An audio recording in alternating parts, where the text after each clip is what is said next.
Hey everyone, it's Emma and welcome back to my channel. It is nearing the end of 2024, so with that being said, it is time for all the books I read in 2024. There's a dog barking outside, so sorry if you hear that. In this video, I'm going to say my rating and then talk a little bit about each book and if I liked it and if I didn't. I will say that I do have a Goodreads account which is linked always below, and I usually post what my rating is out of 5 stars there. I never go into depth of what I think about it. I never write a review because I do have my book journal, which it's almost full. I've had this for 2 years now, and this is where I go in depth and write all of my thoughts. So in this video we're going to be diving into some of my thoughts on the books, and my dog will hopefully stop barking. I'm not really going in depth of what the books are about because you can just look them up online, but I am kind of giving you what I think about them, so if you want to go and look at them, then yeah. Also, this video is like really good quality because I'm using my like really good digital camera, which I've never used before. I always use my little camcorder, but it's back in Colorado and I'm back home obviously. We have the beautiful bookshelf behind me. But yeah, without further ado, let's just get into the video. One thing I really like about Goodreads is it will give you kind of like a Spotify Wrapped but with books. So my reading Wrapped, if we look at it this year, so my goal this year was 35 books and I did end up reading 36 books, so I hit my reading goal. Kind of a low goal, but starting college and everything, I figured I wouldn't have a lot of time to read, so that's why I decided to go with that. So I'm looking at my 2024 year in books. I read 15,197 pages and 36 books, which I just said. And then my shortest book was only 89 pages, and then my longest book was 766, which isn't terribly long, but it is pretty long for like the books I normally read. I feel like I usually read like around 300 pages. And my average book length in 2024 was 422 pages, so again, kind of that 300. My average rating was 3.5 stars out of 5. Now, I don't really do half stars. I need to start doing it. I think when I start my new reading journal, because I'm almost done with this one, I will start doing half stars. But right now, I just do full stars, because Goodreads, you can only do full stars. So I do write down, though, if I think a book would be more of like a 4.5 instead of like a 4.0. I read a lot of books on my Kindle this year because I was in Colorado, so I didn't have all my books.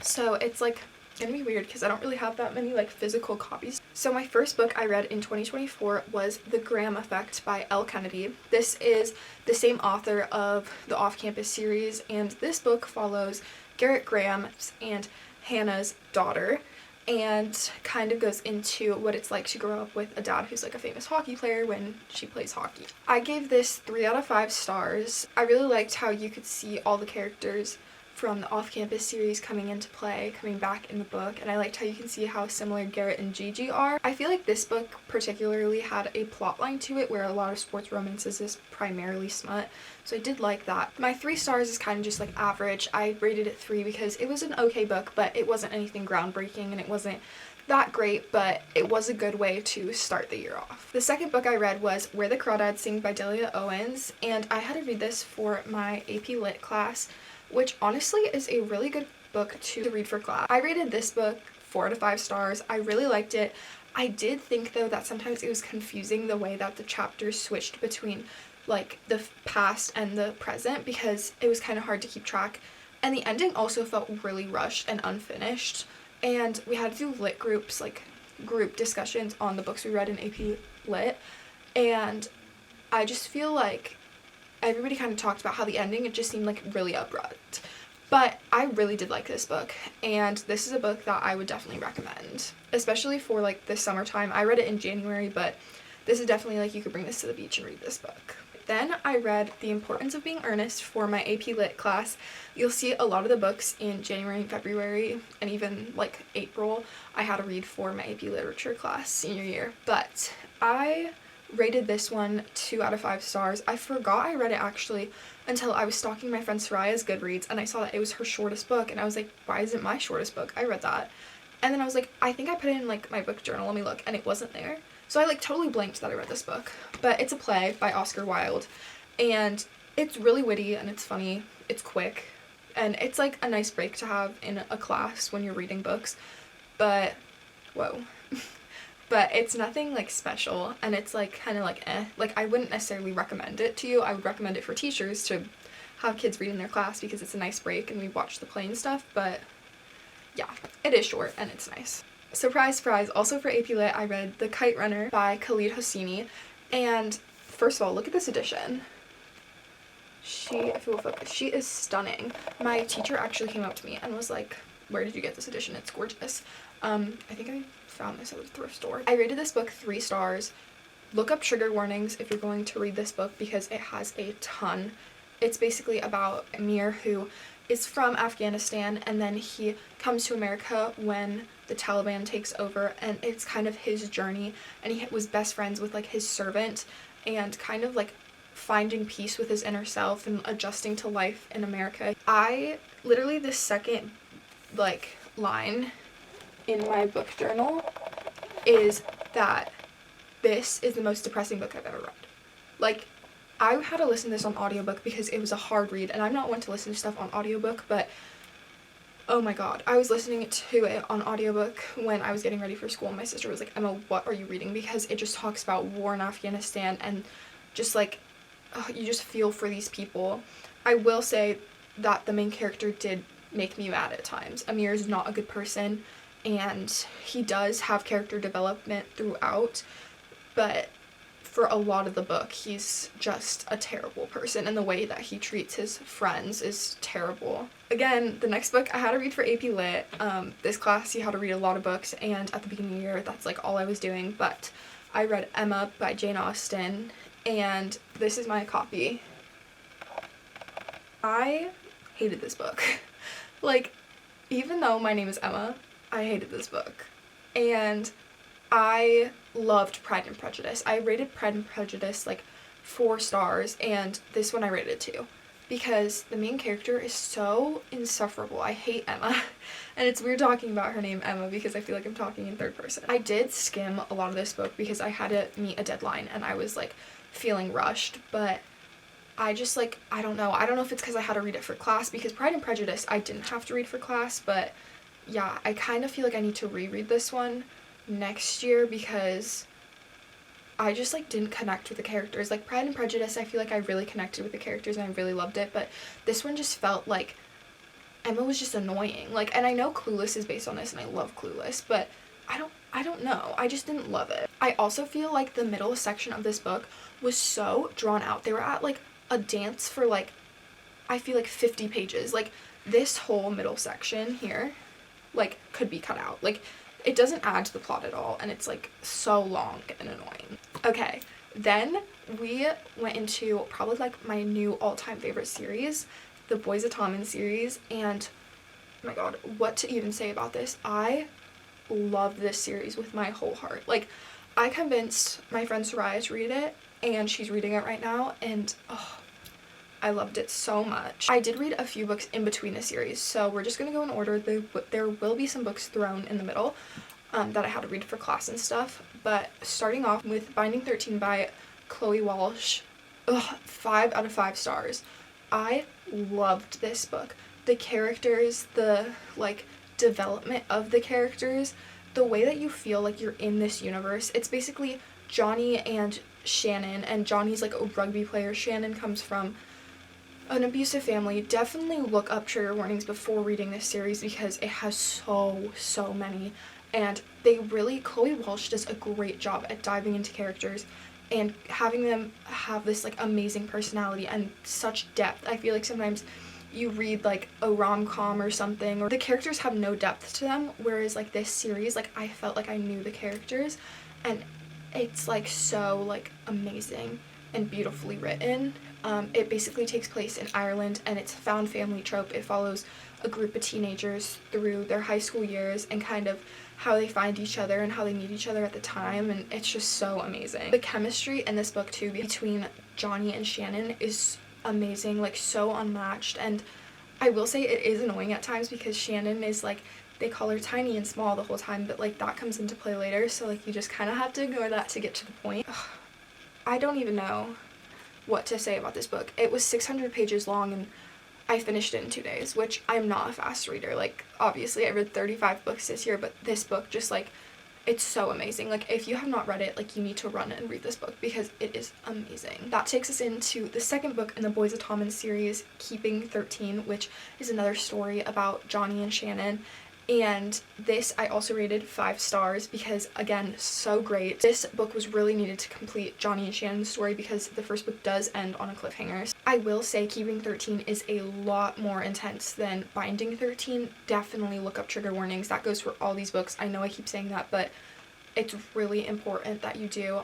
I put Soraya into it blind, and she did not check trigger warnings. I'm not usually one to check trigger warnings, so I thought, like, oh, maybe she will, but she did not, and thankfully she's okay and wasn't that triggered. But she was like, yeah, I thought it was going to be a rom-com, like, this whole series, and it's not a rom-com. Like, just go into it that way. I think sometimes it's marketed as that, and it's definitely not. Also finished this book in 2 days, which, again, feels really fast for me. And I honestly think I liked this one better than the first, which is a hot take because I know a lot of people like the first one. I just, like this one because it completes Johnny and Shannon's story. Okay, then kind of switch of pace. In the middle of reading the Boys of Tommen series, I was also reading Reservation Blues by Sherman Alexie. I read this for class. I rated this 3 stars. I think, honestly, this was my favorite book I had to read for class, besides Where the Crawdads Sing, because it was light and it wasn't super heavy, because this book we got to pick what we wanted to read because all the other books in AP Lit we were assigned. So I chose this book because I could not take another Kite Runner type book. It's not the best book I've ever read, but it's not the worst. It talks about this Native American band and kind of how they have this like magical guitar and folklore behind that. It was a little weird at times for me personally. The guitar started talking, which caught me really off guard. But it was kind of cool to see how they talked about it, how they handled it, and how that's like all the different like folklore and stuff for the Native American tribes and kind of what they believe. There was also a random FedEx driver. Look out for him in this book. They like talk about how a random FedEx driver like pops out of the bush, and my whole lit group was like, what is going on? Like, we were so confused, but it was really fun to read, and it was really funny at times because we were just kind of like, what is happening?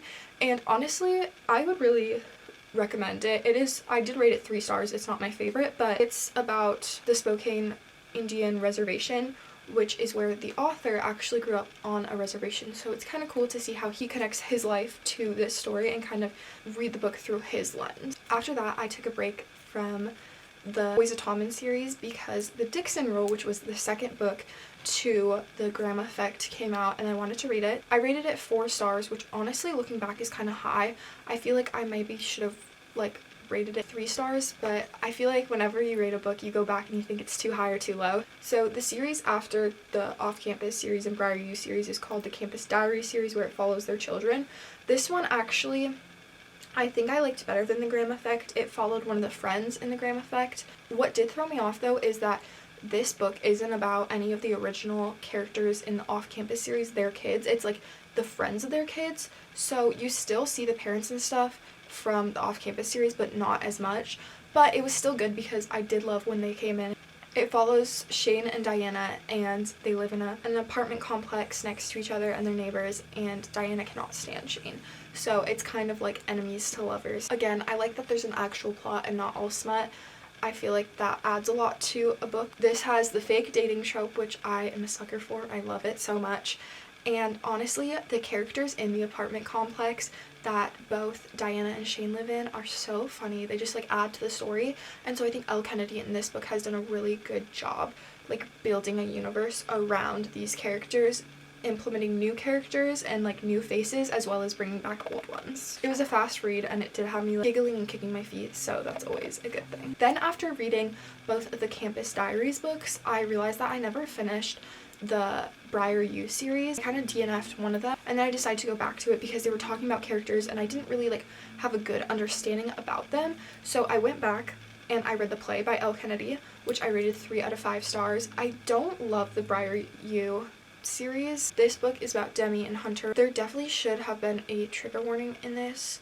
I went into this blind and there was no trigger warning at all, so definitely look up trigger warnings before doing this because it gets rocky at the end and it's not something that you would expect to happen in one of these books because you think it's just like hockey smut. This book was probably like one of my top favorites in the series. I really liked Demi's spunk, and yeah, it just like wasn't, I don't really connect to these characters as much as the Off-Campus series. So then finishing up the series, I read The Dare by Elle Kennedy, which I also rated 3 out of 5 stars. This book follows Connor and Taylor, and there was nothing really special. I only kept reading it to kind of like finish off the story. It's definitely insta-lovey, I felt like, and also there's the miscommunication trope, which I hate.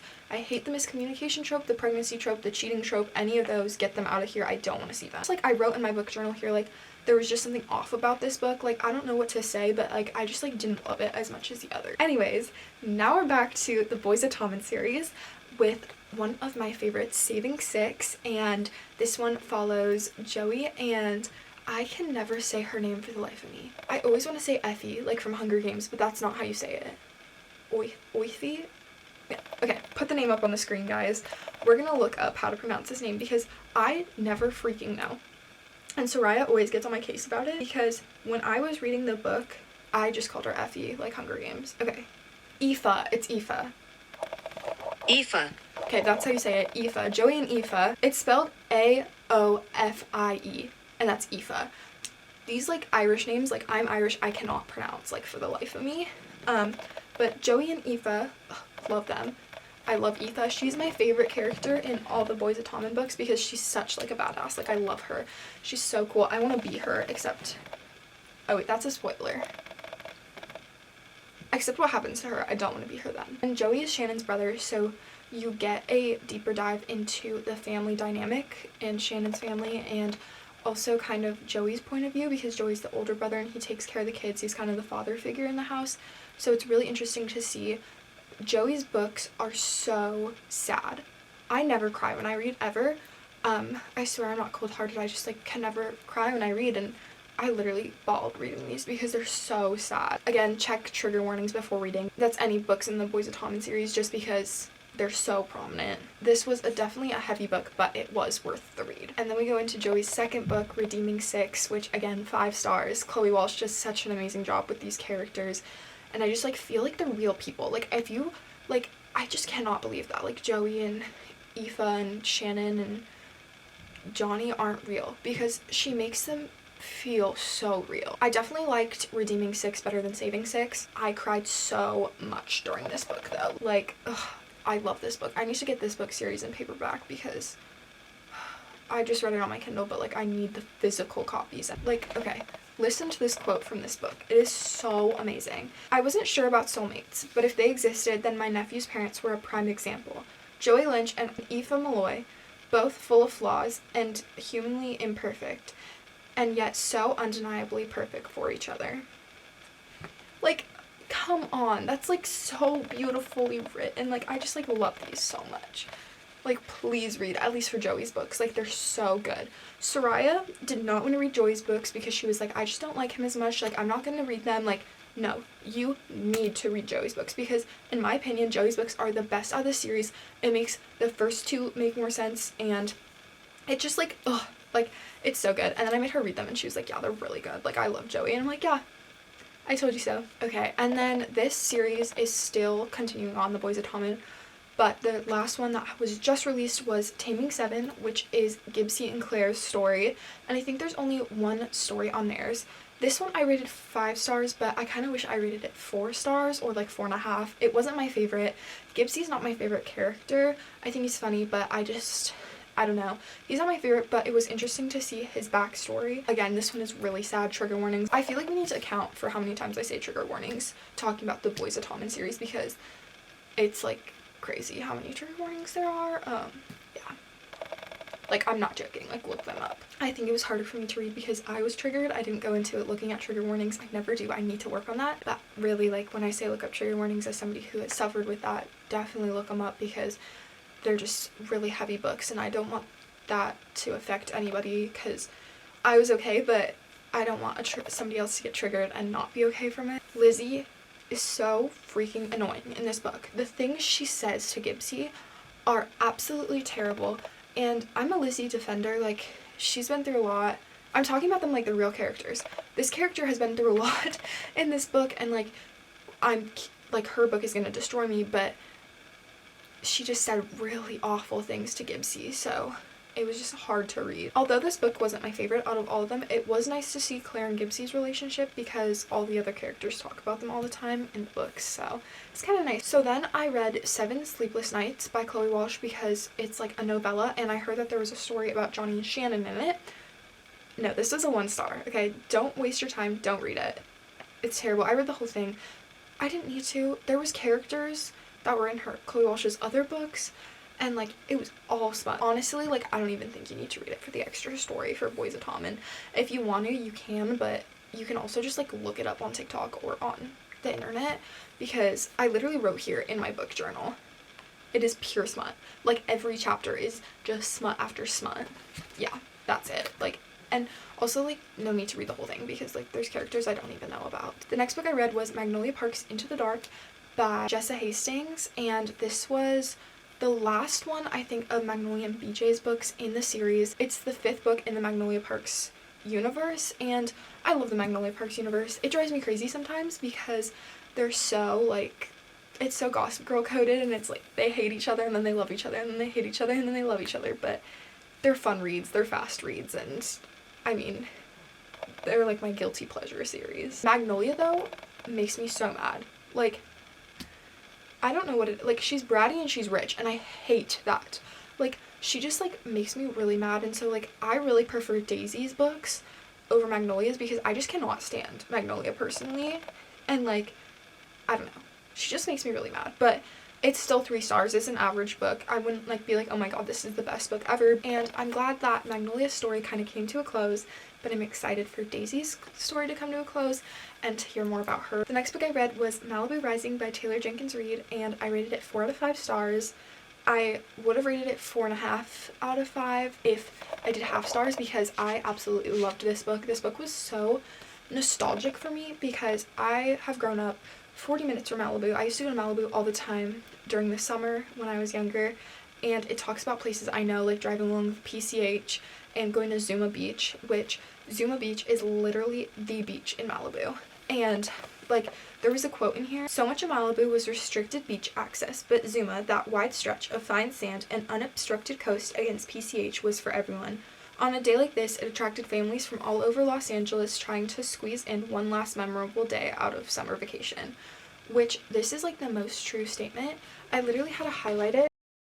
I used to go to Zuma Beach all the time in middle school and high school. Like, if you live near Malibu and you're in like high school or middle school, Zuma Beach is the spot to go. Like, you like hang out with your friends at Zuma, you go, you spend the day, then you go get ice cream. Like, that is the spot. And so reading this book was so fun because it was just like reminiscing on California summers, and it was right before I left to go to Colorado for college that I read it, and so it was really fun to see this and to read this. I also really like how Taylor Jenkins Reid connects all the characters in her universe. You have Nina, the main character, and she throws these giant parties, and then you get to see people from other ones of Taylor Jenkins Reid's books come to the parties, and it's just really fun. The Rivera siblings, I also love their relationship and how they come together, and it's just really fun. I like how it's kind of from all of their point of view, and you kind of get to see what they're doing at the party. I will say one thing that I didn't like is even though you get views from the siblings, you also get random views from random people at the party, which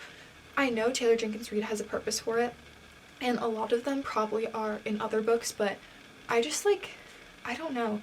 I didn't love it because it was kind of confusing at times, and I didn't really care. Also, what's cool, talking about how different books are connected, Mick Rivera, which is the dad of the kids in this book, is one of Evelyn Hugo's 7 husbands, which is so crazy to me that she can just connect these, and she's created such a good universe where it makes sense that they're connected. Then probably one of my favorite reads this year, and probably my favorite standalone I read, was Just for the Summer by Abby Jimenez. I know everybody's talking about this book, and I picked this book up by accident. I didn't even know anything about it. I'd never heard about Abby Jimenez, and I didn't know TikTok was talking about it for some reason, which is weird because I'm on Book Talk, but it just must have not popped up on my For You page. And I was in Barnes & Noble with Soraya, and we were looking for books, and I picked this up, and I was like, oh my gosh, like, this is a cute cover. And then I read the back, and it says, this is the first sentence, okay? When it comes to love, Emma is cursed. And I was like, that's so me. Like, that's literally me. I'm cursed. Like, I can't find love either. And I read it to Soraya and she was like, oh my god, that's so funny, like you need to get it because like that's literally you. And she was like, I think I've seen this on TikTok, like people are raving about it. And I was like, okay, like I'll buy it, I'll give it a shot.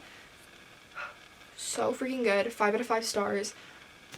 What's funny about this is I came home with this and my mom was borrowing her friend's copy, so I was reading this at the same time as my mom was. And then my mom's best friend, we were talking about it to her on the way to a soccer game, and she was like, oh my god, I'm listening to that book on audiobook right now. So all 3 of us were reading this book at the same time, which I was like, what are the chances? This is literally fate. I loved the plot of this book. I loved all the characters. I think it worked so well. I do think this is part of a series, but you can read it as a standalone, which is what I did, and I didn't have a problem. I literally have nothing negative to say about this book because I loved it so much.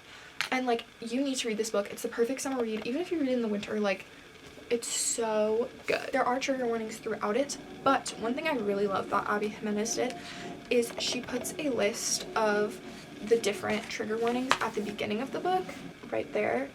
And I wish all authors did this because this really helps. As somebody who goes into books blind, I was able to look at the trigger list and be like, okay, I'll be okay reading this, and if I need to stop, I'll stop. I think I also really love this book because my mom was reading it at the same time, and she said that Justin, one of the main characters, really reminds her of my dad, and I really see it, and it's so sweet to me. The things Justin says, I need to find the quote. It's so my dad too. Like, every time I see it, I want to cry because I'm like, that's how my dad treats my mom, and it's like the sweetest thing ever. The best kind of love doesn't happen on moonlit walks and romantic vacations. It happens in between the folds of everyday life. It's not grand gestures that show how you feel. It's all the little secret things you do to make her life better that you never tell her about. And then it like goes into this talking about how like you take the heel of the bread so that she can have the middle piece for her sandwich, and like you do all this stuff, which the bread one was really funny because my dad does that for my mom because he knows he doesn't like the heel. So I think that just that was meaningful to me. Then kind of on the opposite end of like rom-com-y, I read Circe by Madeline Miller, and this is a retelling of the Greek myth of Circe, and I rated this 5 stars. I loved this. I think I liked this more than The Song of Achilles, which is a hot take, I know, because a lot of people love that book, and I rated that book 5 stars, but I do think that this one was better. It's really cool to see Circe's character development, and also just the quotes in this book are amazing. I also learned a lot about Greek mythology through this book, and I read this book on the plane, and it's like the perfect plane book. And I love how strong Circe is portrayed and the woman in these books, because I feel like a lot of times you get the damsel in distress, which there's nothing wrong with that, but sometimes it's good to read a book with a strong main character who's a female, and I love that. Then, right before I moved to Colorado, I read Hating the Player by Rebecca Genshak, and I rated this 2 stars. I got this in PR, and I decided to give it a read because I had never read it and I was moving out. And I don't know, I just felt like it was those classic like sports romances that are kind of like a knockoff of the Off-Campus series. The plot also just kind of fades throughout this book, and it just like kind of gets worse and worse. It's about Gavin, who's like the basketball star, and he lives next to, I don't even remember the girl's name in this book. That's how much I didn't like this book. What's her name? Violet. Oh, duh, there's violets on the cover. I just made that connection. There's literally violets on the back of the book. I'm like, what's this girl's name? Oh my god, and the next girl's Daisy. That's so weird. That's like a Calloway sisters like moment. He lives next door to Violet, and she's like a fashion major, and like, I don't know, not good, not worth your time. Now we get into the books I read for my children's literature class in college. We read a ton of children's books, so you're gonna see a theme here. I read Alice in Wonderland by Lewis Carroll, and first off, let's take a moment for this cover. Like, look at that, and it's gold. So I rated this book 3 stars. I feel like for a children's book, it's really good. I've always loved Alice in Wonderland growing up, so it was fun to reread it and kind of see more about it. I also learned a lot about Lewis Carroll, which I did not know. He was a feminist, slay, but he hated Native Americans, so not slay. What I think was interesting in this book was it was very focused on the King of Hearts rather than the Queen of Hearts, which is interesting because in Disney's adaptation, you only see the Queen of Hearts. So it was really interesting to see the differences in the book versus the movie, because honestly I only ever remembered Disney's Alice in Wonderland. Like, I could not tell you what the book was about. Then I read Harry Potter and the Sorcerer's Stone. I actually think I read this one before Alice in Wonderland because I annotated it for my friend Liv for her birthday before I went to college. I annotated the whole drive up there. yeah, because we love Harry Potter. We always watch Harry Potter together. I rated this book 5 stars. It's just so classic. It's Harry Potter. No, you can't go wrong with it, especially the first one. I think it was about time for a reread because there was a lot I didn't remember. There's also a lot that isn't put in the movies, which you don't see until like you read the book, because I'm so used to seeing the movie. I've seen the movie like thousands of times, I feel like, but I've only read the book once, so it was really interesting to see what scenes are left out and which ones are put in the movie. Okay, then this next book, I literally have a physical copy of it, but I looked everywhere and I don't know where it is. I can find the first and the second book, but the third book I can't find anywhere. I think my mom might have stolen it.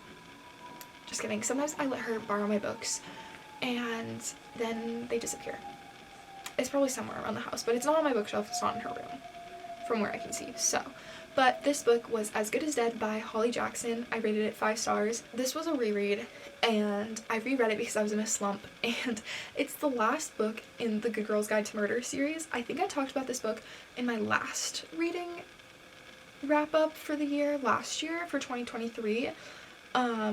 But yeah, I loved it. It was my favorite out of the series, so I just reread the last one, and honestly it was worth it. It got me out of my slump. I think the first time I read it, I rated it 5 stars too. It's just like so perfectly. It perfectly wraps up the series with like a little bow on top. Then we get into my second favorite series of the year.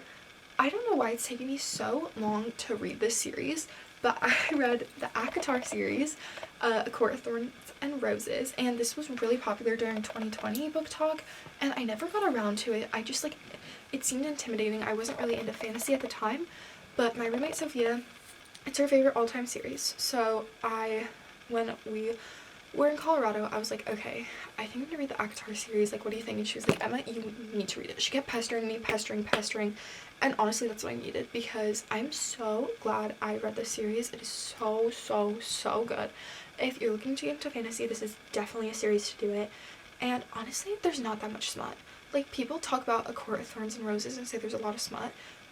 Like, in the first one especially, there's like only one scene, there's not that much, and I just loved it. The first one I rated 4 to 5 stars, and it's a little slow, I will say, but the series definitely picks up.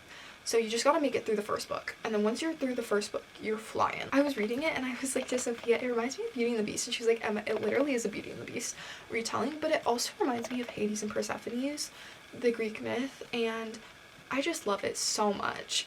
I, again, am not gonna explain the plot because it's like a very long plot, you can look it up, but I absolutely loved it. Feyre is amazing, and yeah, I feel like I can't say anything because, like, you just gotta read the series. Like, I can't spoil anything. There's a lot of world building in the first book, but not as much as other fantasy or dystopian books. Then I went into A Court of Mist and Fury.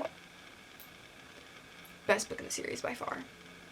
It's the Green Book. I don't know, I never remember the name of it, but it's the Green Book. I rated it 5 stars. Like, so good. So good. The plot twists, the characters, the character development, just like the whole universe is so amazing. Rhys, ugh. A moment of silence for Rhys. Not because he's dead, just because he's hot as hell. This was a 600 plus page book. I read this in 2 days. Again, crazy because I'm a slow reader. And Feyre, love her. Strong, independent woman, period. This is what I'm talking about. A main character who is like so strong, a strong female main character. Love. Love, love, love, love, love. This book ends on a cliffhanger, so if you're planning on reading this, get the other book ready, which is A Court of Wings and Ruin. This one is also really good. I rated this one 5 out of 5 stars. When I was reading this book, kept trying to guess what was going to happen. I kept saying my guesses to Sophia, which she was throwing me off. So thank you, Sophia, for throwing me off, because I did not expect it, and I literally was sitting there in bed like, oh my god, like I was going to cry, because the plot twists are so crazy and insane, and Sarah J. Maas puts me through it. I was going through it during this book. Like, it was so rough, and I was like crying, and then the next moment I wanted to scream at Sarah J. Maas. Like, loved it though so much. Sometimes I will say the war scenes in this book dragged on. This book definitely had a lot more fantasy instead of romance. It's like that romantic-y series, but I did really like it. So then in the middle of the ACOTAR series, I finished The Wizard of Oz for my children's lit class, which I feel weird talking about these books in the middle of like reading ACOTAR, but I rated this book 2 stars. Honestly, Wizard of Oz has always kind of creeped me out, and I just didn't love it. I don't know, there's a lot of dark things, and like the yellow brick road stands for capitalism, and like all of this, and like it was a lot, and I kind of wish I just kind of preserved my childhood. I mean, it was cool reading about it, and I do think that the book was worth analyzing because there's a lot that I didn't know. And also reading it right before watching Wicked was really nice, but I just like did not like it. It freaked me out. I'm not a Wizard of Oz fan. I do love Wicked though. But just like the original Wizard of Oz creeps me out because there's so much stuff that went wrong in that like set. Like I'm just convinced that the movie and like the book is cursed. Like I'm sorry, like no. Also, it's weird that the movie is called Wizard of Oz, but the book is Wonderful Wizard of Oz. Like, is he not wonderful in the movie? But he's not wonderful in the book either. Or in Wicked. He's just not a good guy overall. Anyways, then we go back to A Court of Frost and Starlight by Sarah J. Maas. This is a novella, and it's not worth your time, okay? It's 3 stars, and it kind of completes Reese and Feyre's story. This book took me so long to read. I did not love it. I hated the way it was written. I love Sarah J. Maas, but this book was written so terribly. It switched point of views of all these different characters, but now the dog is barking again. It's fine. We're just gonna talk through her barking because this book is bad enough. It's so bad. It switches from like first person to third person. It's really hard to read, and it took me like I feel like a month to read. It was so bad. Let's see. I finished this book October 6th. Yeah, I finished A Court of Wings and Ruin September 16th, and I started this one right after, so it almost took me a month to finish this book compared to the other ones that took me 2 days. So I'm not hating, I'm just saying. It celebrates the winter solstice, so it is a fun book to read around Christmas time to get you in the Christmas spirit, but compared to the other ones in the series, it just kind of was a letdown and was not as good. Also, let's talk about how short it is, and the other books are so long, and it took me a month to read the tiny book. Like, the other ones are like this thick, and then this one's like this, and it took me so long to read that one because it was so bad. But it's okay because after that, I read A Court of Silver Flames, which is my second favorite in the ACOTAR series, and this one follows Nesta, Feyre's sister, and Cassian, Reese's friend. I hated Nesta before this, and now I think she's my favorite sister out of the 3. Out of Feyre, Elaine, and Nesta, I think Nesta's my favorite because kind of figure out why she is the way she is, and I will say this is the freakiest book out of all of them. This book has the most smut. Like, Nesta's freaky, and Cassian is freaky. I would like be reading it and I'd be like turn to Sophia and I'd be like oh my god, both of them are so freaky. Then we have again children's books, Charlie and the Chocolate Factory by Roald Dahl, 2 stars. Charlie and the Chocolate Factory is kind of creepy and it was interrupting my ACOTAR time and I didn't like reading it. I ended up listening to it on audiobook. And I don't know, I just feel like the concept of the book was there but the execution was not. Actually, the concept was weird. The concept wasn't even there. The concept is weird. Why is there little children going into this grown man's factory? Like, that does no. Now we're back to books that I did not read on my Kindle. We have the new Percy Jackson book, Percy Jackson and the Wrath of the Triple Goddess. My dad actually flew this out to me during Parents' Weekend so that I could read it when it was released.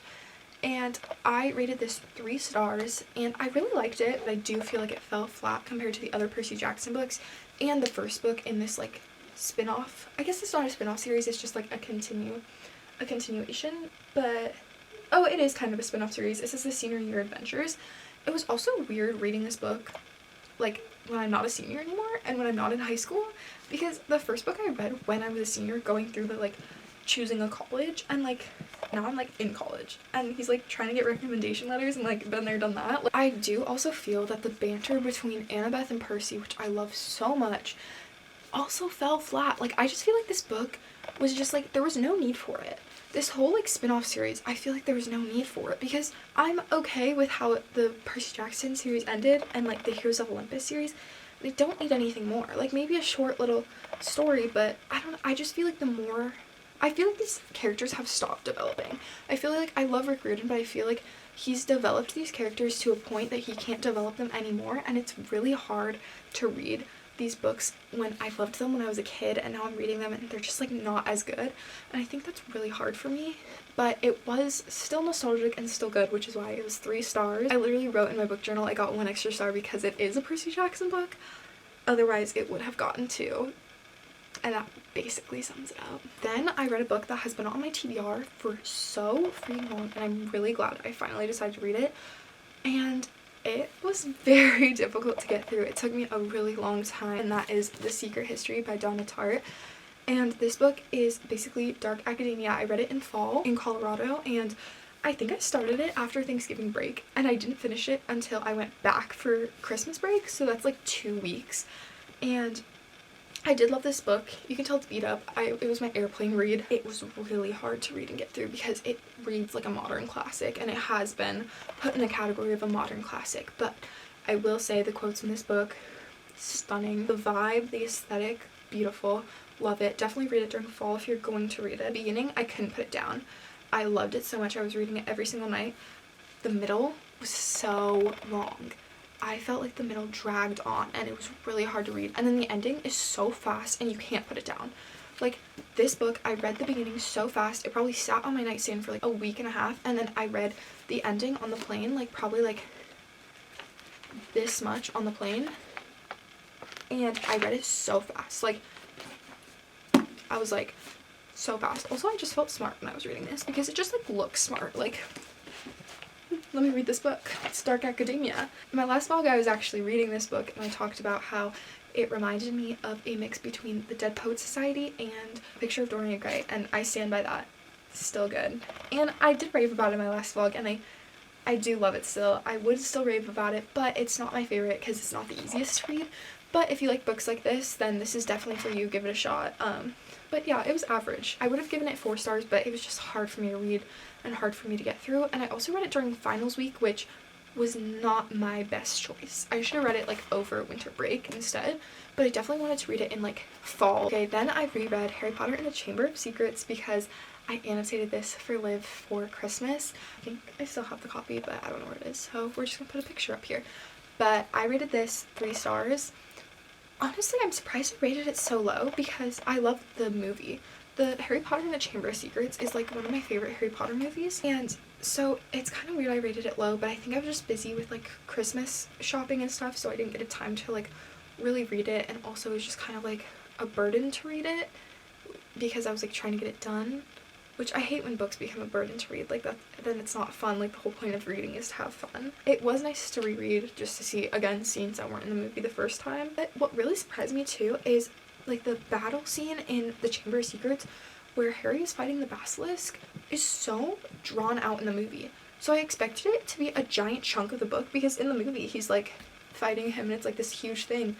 It's only like 5 pages, which honestly really shocked me. Like, I feel like it was so fast, like it was just there and then done, and I was like, oh, okay, like the basilisk is already killed and like Ginny's already saved, like, okay. Like, I don't know, it just like was interesting to read, but I don't know if I'd reread it a 3rd time. I think I just rewatched the movie. So now we're getting into my last 3 reads of 2024. I did not end on a good note, guys, okay? My last 3 reads are all 2-star books, and I'm really sad because I expected more from them, but yeah, I don't know. I was just trying to reach my reading goal, which I actually was 1 book above my reading goal because of The Importance of Being an Artist, which I forgot to count. First, we have The Proposal. I rated, again, 2 stars for all of these. This is like a rom-com kind of, and I just like didn't love it. I feel like the characters didn't have that much depth, and they talked about the girl being a journalist, but she never really talked about being a journalist other than like sitting in her room writing, which like, and being cooped up all day, which like I guess is journalism, but like I wanted her to do more, especially being a journalism major. And this is the second in the series. The first one's The Wedding Date, and I never read The Wedding Date, but you can read this as a standalone. It just like talks about characters that were in The Wedding Date. This takes place in LA, and if it was not for the Dodgers game, I would not have known. Somebody who's grown up near LA her whole life, like, I did not love this. I feel like the author wrote about LA and she's never even been there. This book is so insta-lovey. It's so, I can't say it because it's a spoiler, but it's super insta-lovey. Also, I found this in the little free library down the street near the school, and I took it because it looked like a rom-com. I never even heard of it before. And I was like, what is this doing at children's little free library? Like, I'll take it. No wonder it's in the little free library, okay? Because bad. don't read. Then the last two books I read in 2024 are part of the If Love series by Anna Huang. I've never read any books by her. Soraya read Twisted Games and didn't love it. She rated it like 1 or 2 stars. So I was a little nervous going into it, and I should have been nervous because these also sucked. So the first one is If We Ever Meet Again. This has the cheating trope and the pregnancy trope, which, like I said earlier in the video, I hate. I hate the miscommunication trope, the pregnancy trope, the cheating trope, any of those. Get them out of here. I don't want to see that. And I just cannot get behind them. So when these tropes hit, I was like, no, absolutely not, because this is terrible. And see, I can't even talk. I don't have anything to say because it's so bad. Like, it started out okay and it was like but like the writing in this book was not that good, and the writing in this one I felt like wasn't that good. It read like a Wattpad, honestly. Like, it read like a 13-year-old could have written it. If you're looking for an easy read to get through your reading goal or something, definitely give this book a read, because I read it really fast. I read all of these books really fast, but they just weren't good. They were just easy reads. And that leads me in to the last book in this video, which is the second book in the series. I got these 2 books as PR also. And there is more in the series, but I'm not going to be continuing it because I don't want to. This is If the Sun Never Sets, and basically the 2 characters meet up again 5 years later. So it's kind of second chance romance, found family. The first one's kind of found family too. There's a big friend group. There's a miscommunication trope in this. I hate the miscommunication trope, the pregnancy trope, the cheating trope, any of those. Get them out of here. I don't want to see that. So basically, if you combine all the tropes I hate, it's these 2 books. And that's just a me problem. Like, somebody else could read these and really like them, but again, I just hate these tropes, and I feel like it read like a Wattpad. It read really fast, but not great. Yeah, I don't know. These 2 were the duology in the series, so they're like about the same couple and kind of like Boys of Tommen a little bit, but nothing like Boys of Tommen, because nothing could ever be as good as Boys of Tommen, because especially not this. So yeah, that was like very judgmental. I'm really sorry. But I just hated those books, and I'm mad that I read them because I feel like I just wasted time, you know? I could have read like a bigger book and maybe not hit my reading goal, but read like a better book. So that's always frustrating. Also, the guy main character in this just makes me mad. Like, he just does stuff and then like the girl forgives him and then they get freaky, and I'm like, okay, calm down. Those are all the books I read in 2024. Thank you so much for watching my video. If you want to follow my Goodreads to see the ratings, again, it's linked down below with all my other social media. And I hope you guys had a great 2024, and I will see you guys in the new year. Bye!